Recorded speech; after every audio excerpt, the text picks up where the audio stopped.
Welcome to RAPIDMINDS Tamil channel. B.Ed பட்டய படிப்பை படிக்கலாமா இல்லை படித்தால் வேலை கிடைக்குமா? ஸோ இதை பற்றி தான் இந்த வீடியோவில் பார்க்க போகிறோம்.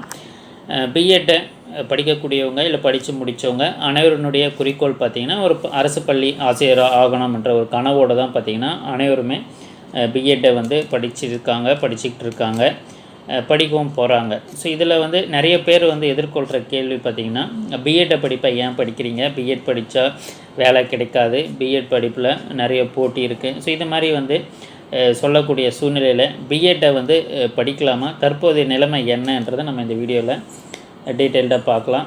B.Ed சார்ந்த அனைத்து தகவலையும் நம்ம தொடர்ந்து கொடுத்துக்கிட்டே இருப்போம். நம்மளோட சேனலை மறக்காமல் சப்ஸ்கிரைப் பண்ணிக்கோங்க. B.Ed மாணவர்களுக்கான அனைத்து தகவலும் நம்ம உடனுக்குடன் கொடுத்துக்கிட்டே இருப்போம். B.Ed படிக்காதீங்கன்னு சொல்லக்கூடியவங்க பார்த்திங்கன்னா நிறைய பேர் இருக்கக்கூடிய சூழ்நிலையில் B.Ed படித்தா வேலை உண்மையாகவே கிடைக்காம போகுமான்றது பார்த்திங்கன்னா கண்டிப்பாக கிடையாது. B.Ed படித்தா வேலை கிடைக்காதுன்னு சொல்லக்கூடியவங்க பார்த்திங்கன்னா இரண்டு விதமாக தான் அதை பார்க்குறாங்க. ஒன்று கவர்மெண்ட் ஜாப், ஸோ அரசு வேலையை வச்சுக்கிட்டு தான் பார்த்திங்கன்னா நிறைய பேர் இந்த வேலையை B.Edக்கு வேலை கிடைக்காதுன்ற ஒரு முடிவுக்கு வந்துடுறாங்க. ஏன்னு பார்த்திங்கன்னா இதற்கு முன்னாடி இருந்த தேர்வு முறைகளில் அந்த டெட் தேர்வுன்றது ஒரே ஒரு தேர்வு மட்டும்தான் இருந்தது. ஒரு தேர்வில் எக்ஸாம் எழுதி பாஸ் பண்ணால் பார்த்திங்கன்னா அந்த கவர்மெண்ட் ஜாப்ன்றது கட்டாயமாக ஒருவருக்கு வழங்கப்படக்கூடிய சூழ்நிலையில் தற்போது பார்த்திங்கன்னா தமிழக அரசு டெட் தேர்வு அந்த கிராஜுவேஷன் முடிச்சுட்டு டெட் தேர்வுன்றது பார்த்திங்கன்னா ஒரு முறை போட்டித் தேர்வாகவும் இன்னொரு முறை நியமன தேர்வு, ஸோ அப்பாயின்மெண்ட்டுக்கு தனியாக ஒரு தேர்வும் எலிஜிபிலிட்டி டெஸ்ட்டை தனியாக ஒரு தேர்வும் ரெண்டு எக்ஸாமினேஷனை கண்டக்ட் பண்ணுறாங்க இப்போ இருக்கக்கூடிய சூழ்நிலையில். அதால் பார்த்திங்கன்னா நிறைய பேருக்கான எண்ணங்கள் இரண்டு எக்ஸாமினேஷனையும் எழுதி ஒருத்தரால் வேலை வாங்க முடியுமான்றது ஒன்று இருக்குது. அதை வச்சுக்கிட்டு தான் பார்த்திங்கன்னா வேலை கிடைக்காது, இதை படிக்காதீங்கன்ற மாதிரி சொல்கிறாங்க. அதுக்கப்புறம் பார்த்திங்கன்னா இது அரசு துறைகளை சார்ந்து அதுக்கு அடுத்ததாக ப்ரைவேட்டு. ஸோ ப்ரைவேட்டை பொறுத்தவரையில் பார்த்திங்கன்னா ப்ரைவேட் ஸ்கூல்ஸில் குறைந்தபட்ச ஊதியம் தான் கொடுக்கப்படுது, குறைவான சம்பளம். ஸோ நிறைய பேர் 60% மேலாக பார்த்திங்கன்னா B.Ed பட்டய படிப்பை படிச்சுட்டோ இல்லை D.Ed படிச்சுட்டோ அதற்கு சம்மந்தமே இல்லாத வேலைகள் பணிபுரியக்கூடிய சூழ்நிலையில் தான் இருக்குது. ஏன்னு பார்த்திங்கன்னா இந்த டீச்சிங் ஃபீல்டை பொறுத்தவரையில் பள்ளிகளில் குறைவான ஊதியம் கொடுக்கப்படுது. ஸோ அதால் தான் இந்த B.Ed தேர்ந்தெடுக்காதீங்கன்ற மாதிரி நிறைய பேர் சொல்லக்கூடியது. எதுக்காகன்னா B.Ed படிச்சுட்டு அதிகப்படியான மாணவர்கள் D.Ed முடிச்சுட்டு பார்த்திங்கன்னா சம்மந்தம் இல்லாத துறைகளில் வேலை செஞ்சுக்கிட்டு இருக்காங்க. ஏன்னா சேலரிக்காக. ப்ரைவேட் ஸ்கூல்ஸை பொறுத்தவரையில் குறைவான ஊதியமும் அதிகமான வேலை பணிகளாக இருக்குது. அதே போல் கவர்மெண்ட் ஸ்கூல்ஸை பொறுத்தவரையில் சம்பளம் அதிகமாக இருக்குது. ஸோ இந்த ரெண்டு விஷயங்களை வச்சுக்கிட்டு தான் பார்த்திங்கன்னா B.Ed படிக்காதீங்க, வேலை கிடைக்காதுன்ற சொல்கிறாங்க. உண்மையாகவே பார்த்திங்கன்னா அரசு ஆசிரியராக இருந்தாலும் சரி, தனியார் பள்ளிகளில் வேலை செய்யக்கூடிய பணிகளாக இருந்தாலும் சரி, உண்மையாகவே பணிகள்ன்றதும் எண்ணிக்கைன்றதும் அதிகப்படியான நபர்கள் தேவைப்படுறாங்க. தனியார் பள்ளிகளை பொறுத்தவரையில் கம்யூனிகேஷன், ஒரு நல்ல குட் கம்யூனிகேஷனு, முழுவதுமாக ஆங்கிலத்திலேயே உரையாடக்கூடிய அந்த திறமை இருந்தால்தான் 20,000க்கு மேலே சம்பளம்ன்றது எதிர்பார்க்க முடியும். இதுதான் உண்மையான நிலவரம். நீங்கள் ஒரு ப்ரைவேட் ஸ்கூல்ஸை எடுத்துக்கிட்டிங்கன்னா உங்களால் முழுவதுமாக இங்கிலீஷ்லேயே ஒரு வகுப்பை 1 hour நடத்த முடியும்னு சொன்னால் மட்டும்தான் பார்த்திங்கன்னா உங்களுக்கு 20,000க்கும் மேலே சம்பளம் எதிர்பார்க்க முடியும். அதுவுமே பெரிய பெரிய ஸ்கூல்ஸு தற்போது பார்த்திங்கன்னா சென்னையில் இருக்கக்கூடிய பெரிய ஸ்கூல்ஸே பார்த்திங்கன்னா தற்போது பிரான்ச் மாதிரி அனைத்து மாவட்டங்களையும் கிளைகளை விரிவுபடுத்திட்டாங்க. ஸோ அது மாதிரி ஸ்கூல்ஸில் பார்த்திங்கன்னா உங்களுக்கு 25,000 முதல் 30,000 வரும் கொடுக்கப்படுது சேல்ரி. இன்னும் 35,000-40,000 வரலுமே கொடுக்கப்படுது. அதெல்லாம் பார்த்திங்கன்னா முதல் தரத்தில் இருக்கக்கூடிய தனியார் பள்ளிகளில் 25,000க்கும் மேலேயும் 35,000-40,000 வரலும் தராங்க.